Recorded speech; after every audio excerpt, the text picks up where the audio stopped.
This is Stonefield coming to you live with a Polaris News Update. Tonight marks the 6-month anniversary of Nefton and Vendra Prague's violent assault on Pollux Industries. For those of you without short-term memory issues will recall how the two fraternal twins kidnapped the company's CEO, leading to the arrest of Vendra Prague. Polaris Defense Captain Talwin Apogee told reporters that Nefton's current whereabouts are still unknown. But I've just been informed Vendra is about to begin her record-breaking quintuple life sentence at the Vartax detention facility. Will she save herself by cooperating with authorities and revealing the location of her twin brother and his hostage? My guess is no. Because in this newsman's opinion, she is seriously insane.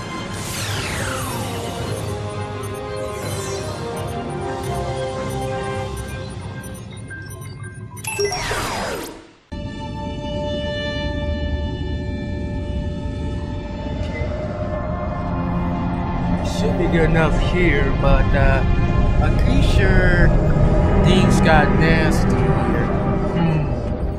I wonder.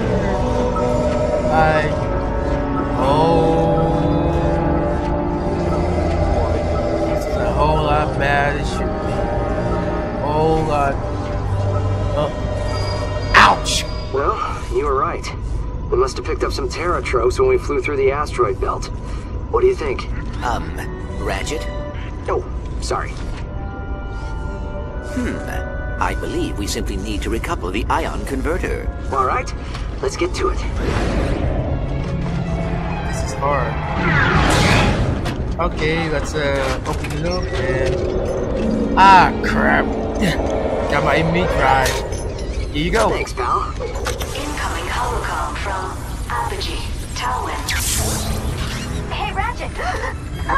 I can't breathe! No oxygen!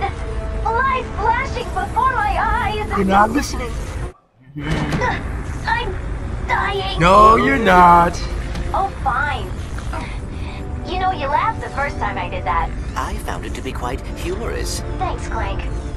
Our sensors picked up some sort of rupture in the Deck 3 power grid. Everything okay? Yeah, that was my bad. Tried to save time by piloting through an asteroid field. We will deliver the prisoner to the Vartax detention center in approximately 2 hours. We deliver the person in 2 hours, but I worry about Yuri, though. Then you'd better take her out of cryosleep now. The faster you turn her over to the Vartax guards, the better. Oh, are you worried about us? Vendra Prague isn't like the other criminals we faced. In a way I've never seen. Promise me you won't go near her without Clank and Zephyr, okay? Don't worry, Tal. We want to make sure it ain't gonna happen. It always never happened. Just count on us, and we can count on you, right?